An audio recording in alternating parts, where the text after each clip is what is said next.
October 7 ഭീകരാക്രമണത്തിൽ നേരിട്ട് പങ്കെടുത്ത, ഇസ്രായേലിനുള്ളിൽ കടന്ന കൂട്ടക്കൊലയ്ക്കും തട്ടിക്കൊണ്ടുപോകലിനും നേതൃത്വം കൊടുത്ത 7 ഹമാസ് ഭീകരരെ വധിച്ച ഇസ്രായേൽ പ്രതിരോധ സേന.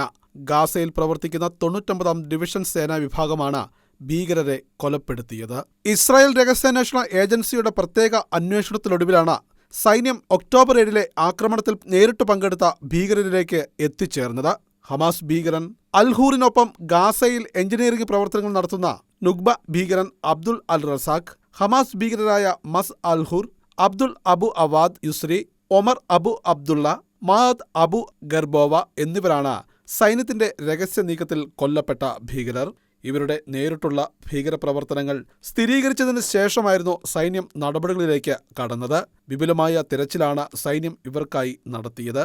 179 551 ബ്രിഗേഡുകൾ നിരവധി ഹമാസ് കേന്ദ്രങ്ങളിൽ റെയ്ഡ് നടത്തി. ഒപ്പം ഹമാസിന്റെ ആയുധ കേന്ദ്രങ്ങൾ, നിരീക്ഷണ സംവിധാനങ്ങൾ, സ്നൈപ്പർ പൊസിഷനുകൾ എന്നിവയുൾപ്പെടെ ഇസ്രായേൽ പ്രതിരോധ സേന തകർത്തു. കൂടാതെ ഗ്രനേഡുകൾ, ആയുധങ്ങൾ, സൈനിക വസ്ത്രങ്ങൾ, സ്ഫോടക വസ്തുക്കൾ, മോട്ടോറുകൾ, മിസൈലുകൾ, റോക്കറ്റ് ലോഞ്ചറുകൾ എന്നിവ കണ്ടെത്തി നശിപ്പിക്കുകയും ചെയ്തു. സൈന്യം വധിച്ച ഭീകരരുടെ പേരുൾപ്പെടെ ചിത്രങ്ങളും സൈന്യം പരസ്യപ്പെടുത്തി. അതേസമയം ശേഷിക്കുന്ന ബന്ദികളെ മോചിപ്പിക്കുവാൻ ഗാസയിൽ ഇസ്രായേൽ സൈന്യം തിരച്ചിൽ ശക്തമാക്കിയിരിക്കുകയാണ്.